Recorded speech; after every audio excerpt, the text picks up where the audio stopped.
Welcome to the Lucas podcast.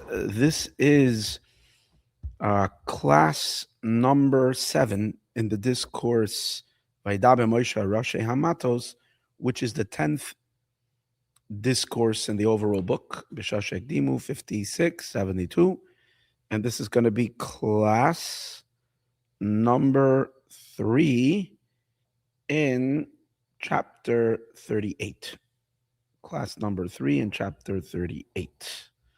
Okay, so yesterday we were learning how the concept of having a higher and lower in the spheros and in the worlds is not only related to the fact of how much light, in which position of Seder Hishtalshalos, of the order of the evolution, the sphero of the world shows up.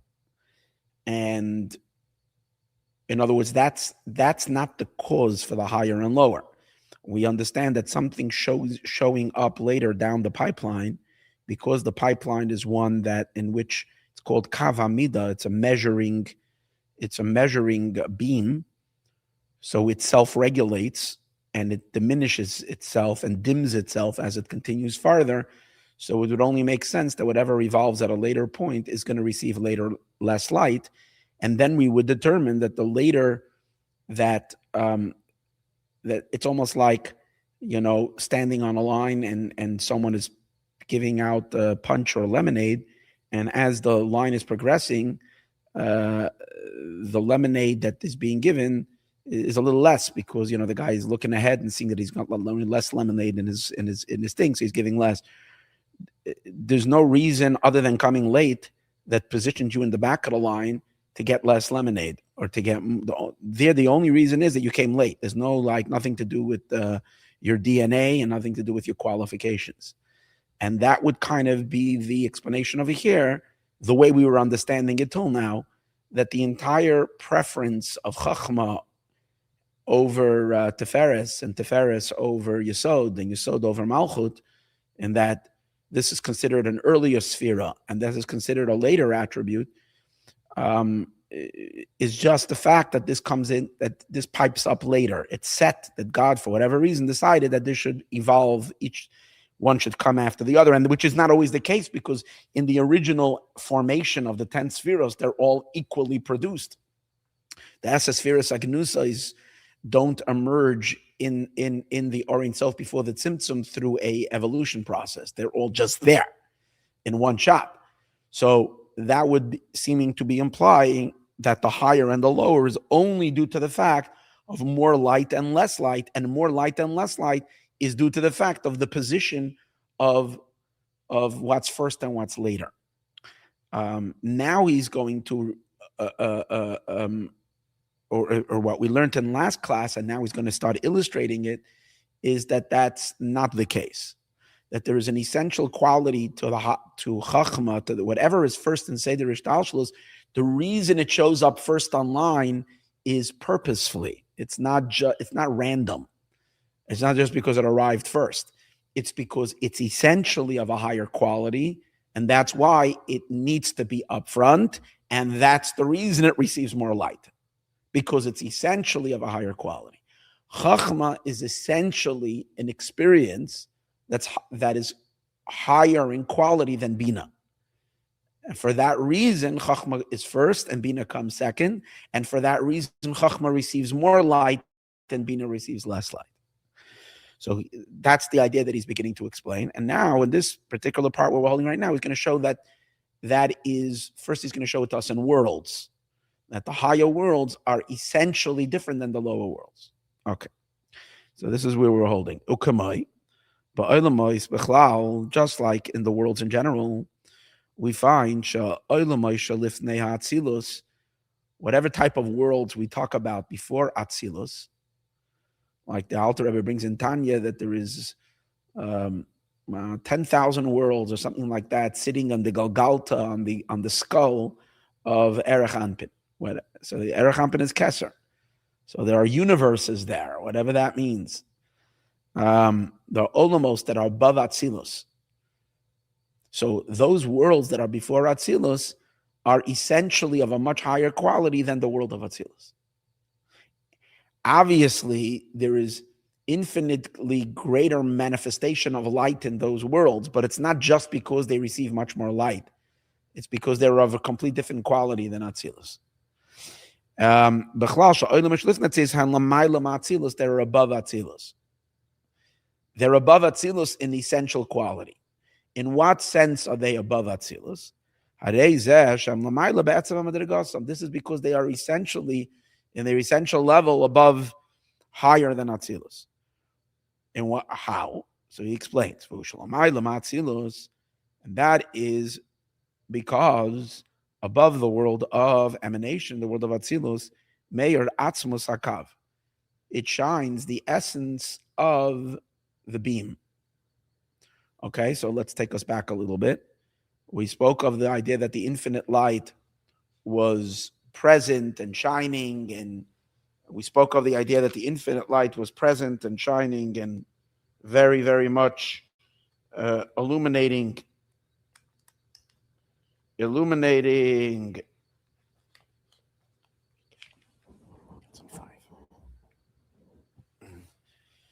was illuminating the essence of the. We spoke earlier that the essence that before, I'm sorry, first the Or Ein Sof was filling the entire. First, the Or Ein Sof was filling the entire possible space, and then Hashem created this black hole. Right, this is what we learned. This empty space, and in this empty space is where he made room for creation to happen. But then, what did we learn? This is what we learned many times. We're just reviewing, so we get an idea. Then, after this big empty vacancy and empty black space, Hashem reintroduces the infinite light. The way he reintroduces the infinite light is through a narrow kav, through a beam. And all the worlds, the entire Seder Ishtalshalos, the entire order of evolution, is being energized and enlivened and invigorated all through this energy of the kav. It's being produced by this beam of the Or Ein Sof. So this kav runs from the very, very beginning of all worlds all the way down to the final material exit creation. However, the way the kav runs through it is fundamentally different. Not only does the kav reduce its light from level to level, but as he's going to explain right now, there is a major difference of the stages of the Or Ein Sof before Atzilus. For example, Adam Kadmon, primordial man, which is the first kind of world that emerges. And then we have Olam HaAkudim. We have a world called the world of Akudim, where there are 10 lights already, and those 10 lights are all in one vessel.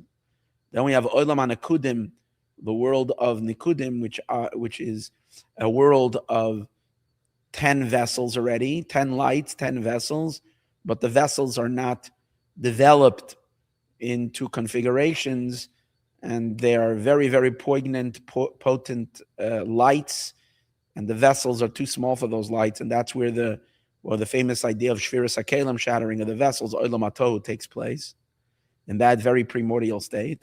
And then afterwards, you have the world of Brudim. You're coming closer now to the world of Atzilus, Keser, and then the worlds of Atzilus. So all these intermediate levels above Atzilus share something in common, and that is that the essence of the kav, which is the essence of the Or Ein Sof, the kav is a beam of the Or Ein Sof. The essence of that kav, the mohus, the substance of that kav, is illuminating through all these levels, which means they all experience in a very first-hand, direct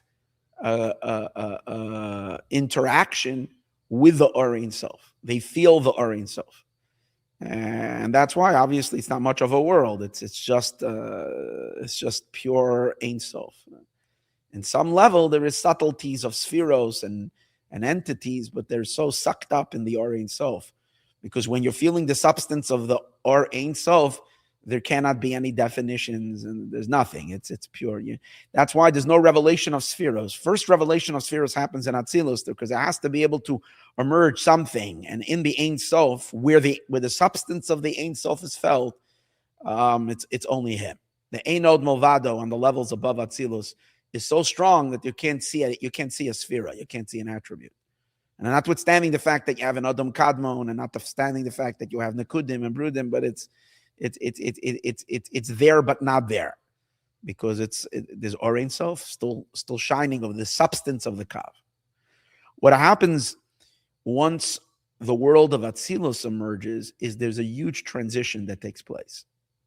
And that is that there is no more the Kav. The beam itself does not carry through. The beam ends in the roof above Atzilus. What continues is only a ray of the beam. And as the beam of the Orein Sof produces now an offshoot, a ray. It's called the Ha'ara, a ray of the Kav. Now, a ray of the Kav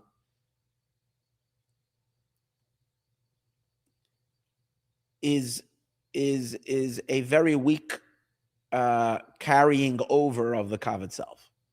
And when we say it's a very weak carrying over of the Kav itself, means that all you Atzilus is still a powerful experience of the Orein Sof, but they don't know, not the spheres of Atzilus don't know what Orein Sof is. Even the spheres of Atzilus don't know what the Orein Sof is. They know all the information about the Orein Sof. He refers to it as Yedias HaMetzios. They can scientifically explain to you what the Orein Sof is with all of it.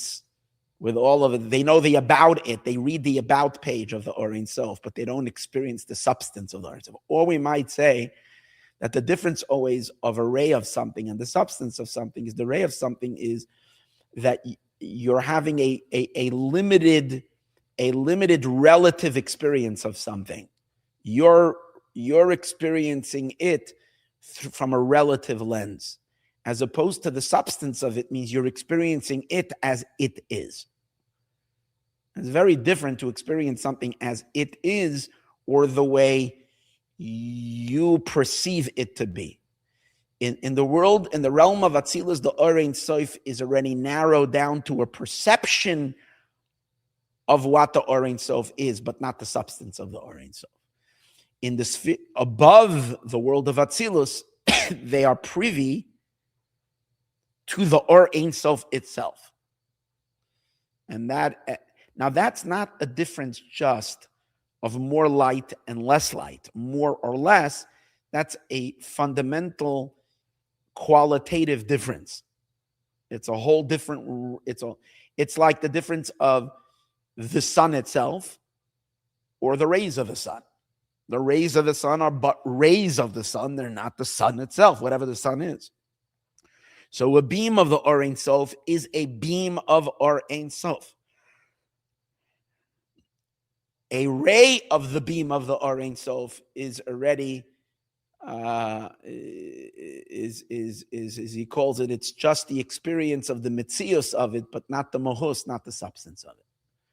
So in that sense, we can see how there is a major drop, a major qualitative diminishment once there is already a world of Atzilus. You're no more in the experience of Ein Sof. And that's why worlds can exist. That's why the entire experience of world starts in Atzilus. Because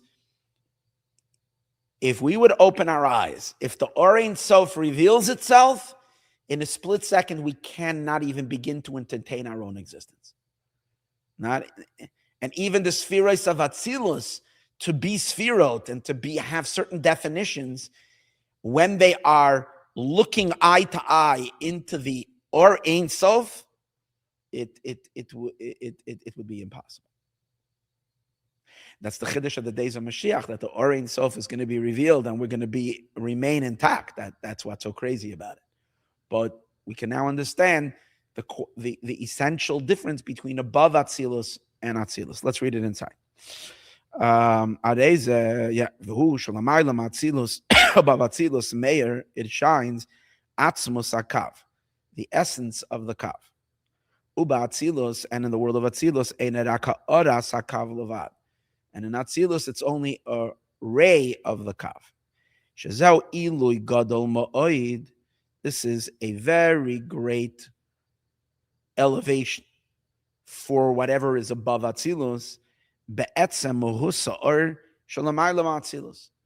In the essential substance of the light that's shining above Atzilus, that light is of the Or Ein Sof itself, not a translation of the Or Ein Sof, not an explanation of the Or Ein Sof, not a limited perception of the Or Ein Sof, but the Or itself.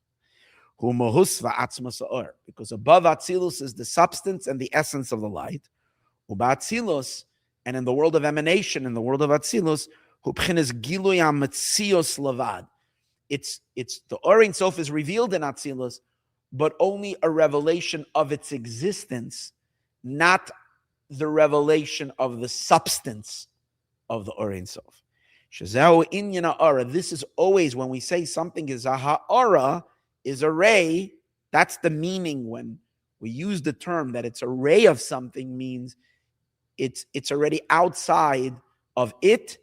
It's a way the thing is showing itself to something else. And if it's showing itself to something else, it's already stepping away from what it is for itself. That's what it is. Like explained elsewhere. That array in compared to the essence,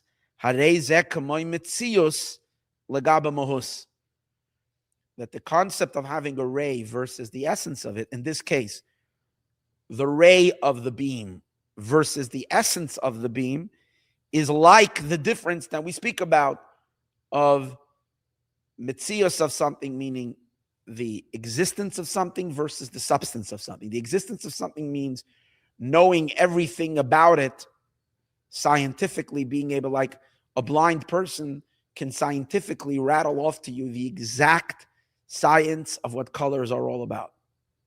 They can literally give you, if they study it, imagine they study all the day long, they study the differences of what creates the various different colors.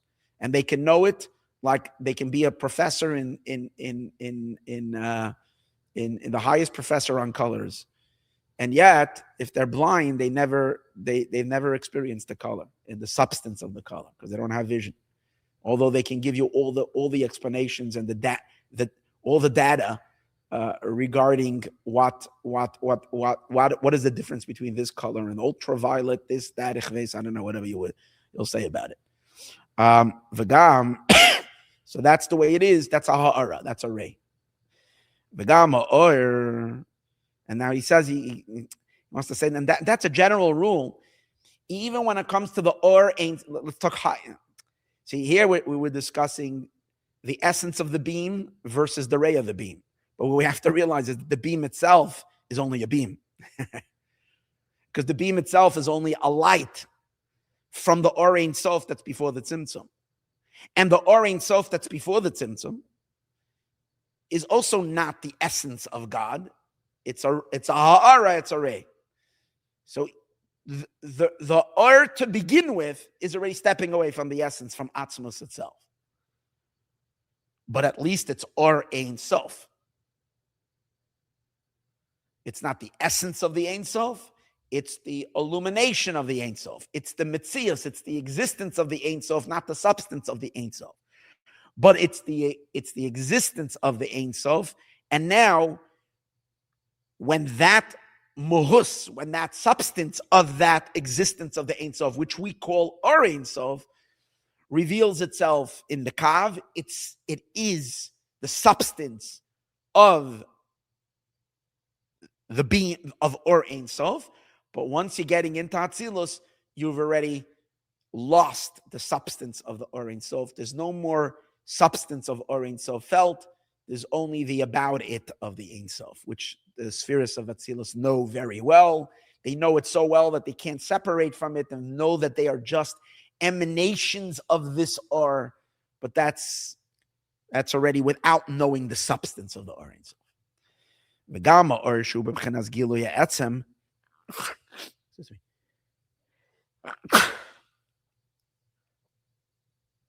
And even the light, which is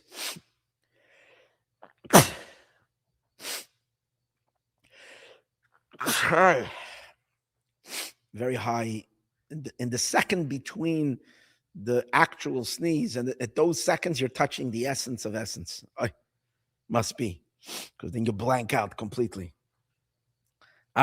That's my explanation on the sneeze. V'gam ha'or, and even light, shu b'chinas gilui etzem, which is the revelation of the essence itself. Dahain ha'or shu b'chinas ein sof, the real light that's ein sof. Talk about that light before the tzimtzum. Even that, harei rak b'chinas metzius levad, is only considered existence to the ein sof itself, not the substance of the ein sof. Dahainu sha'or megal rak metzius hama'or. What that means is that light reveals only the existence of the luminary, but not the substance of the luminary. Light never gives you the substance of the luminary. Only from the light you can know a lot about, you can deduce what the luminary is. But you don't know the substance. The light does not convey the substance of the luminary. Not its essence. As stated elsewhere.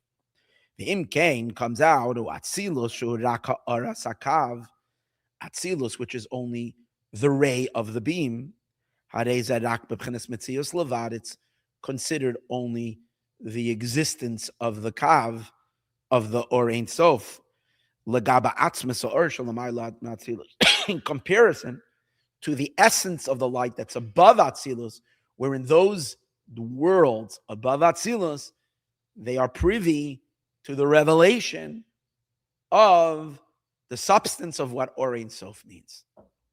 Rak, and here he says a little parentheses, which I need to think a lot more about to understand what he's saying, but okay.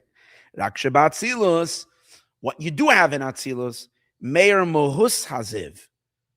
Maybe it means the substance of the ray of the kav. That's probably maybe what it means. Okay, so again, what do you have? You have atzmus itself, the essence. Then you have or ein sof. The or ein sof is blocked by the tzimtzum other than a beam of light that comes out. That already must make the light that's coming out after the tzimtzum, being that it's called only a little thread, is obviously a quantum leap from what is before. But for practical purposes right now, for our discussion, let's say that's the continuum of or ein sof. That's felt through the beam until the rooftop of Atzilus. Once you're getting into Atzilus, it's only a ray of that beam. But maybe what he says over here means, but in Atzilus, they experience the substance of that ray. Versus in the lower worlds, they're only experiencing the mitzius of the ray of the kav. Only that would be like the ray of the kav, and not the ray of the kav, which means you don't have any essential knowledge in the or ein sof. Because when you know the mitzius of the or ein sof, which means you get a ray of the or ein sof, at least you're having a yediyas hamitzius, a knowledge of the existence of or ein sof, that you know in Atzilus, and that shines in Gan Eden. Even in the lower Gan Edens, it shines. But in the lower three worlds, that too is blocked in the actual creation. In the spheres of Atzilus, in the musag mohus haziv, the substance of the ziv, as explained elsewhere regarding the grasp of the neshamas of Gan Eden, why that is so beyond pleasurable, because of the experience of the substance of the ray. Okay. But now we go back to what we were saying earlier. It's for this reason that the levels that are above Atzilus are so high and so lofty, and for that reason, there is no revelation at all from them. You know, when we interact with God, we're interacting via the interplay of the spheres of Atzilus. Every revelation into the world must come through Atzilus and through the spheres of Atzilus. There is no contact with direct or Ein Sof bypassing Atzilus. And the reason for that, because anything above that would electrocute us completely, meaning it wouldn't allow us to exist. There cannot be a revelation of Or Ein Sof directly. And because it's impossible for any entity to intimately know Or Ein Sof, because leis machshav and no thought can grasp Or Ein Sof. Or Ein Sof means it's Ein Sof and it's ungraspable. But through the medium of Atzilus, since Atzilus is already stepping into a Yediyas HaMetzius, a limited perception of Or Ein Sof, now we can already digest something. It's a limited perception of Or Ein Sof, not Or Ein Sof the way Or Ein Sof really is. And that's why we have no access to above Atzilus lights. At least not directly. It's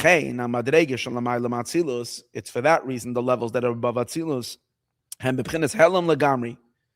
is completely concealed. And the beginning of all revelation, Atzilus is from Atzilus, from Chachma of Atzilus. That's the Yud of Yud Kei Vav Kei. That's the beginning of revelation. Higher than that is closed. Liois chulu ki agilui ba'olamois hurak b'chenas hametzios to Or Ein Sof. The olamos, the worlds, can only have a revelation of the existence of the Or Ein Sof. Well, that itself is super powerful, believe me or not. Super powerful. The existence of the Or Ein Sof.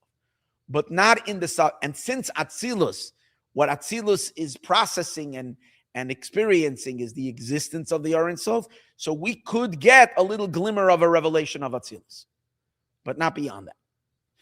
The Atzmus Or Ein Sof, because the essence of the Or Ein Sof had a leis machshava tfisa beklal, no thought can grasp it at all. It's for that, because Atzilus is already translating the Or Ein Sof into a language. Before that, it's not a language. It's the Or Ein Sof. And this is already translating it into a language, and that's the beginning of revelation. But what is above Atzilus, which is considered the essence of the Or Ein Sof, this is concealment. Okay. Now he's going to continue, and he's going to explain how in the levels above Atzilus, he's going to show us the same idea that the earlier stages are not just have brighter light in them, but that it's a qualitative difference between level and level. In the levels from Atzilus itself, above Atzilus to Atzilus, which we mentioned earlier, Adam Kadmon versus the spheres below it, it's also the same thing. But it's going to be quite a bit to explain this, so let's leave that, Be'ezer Hashem, for the next class.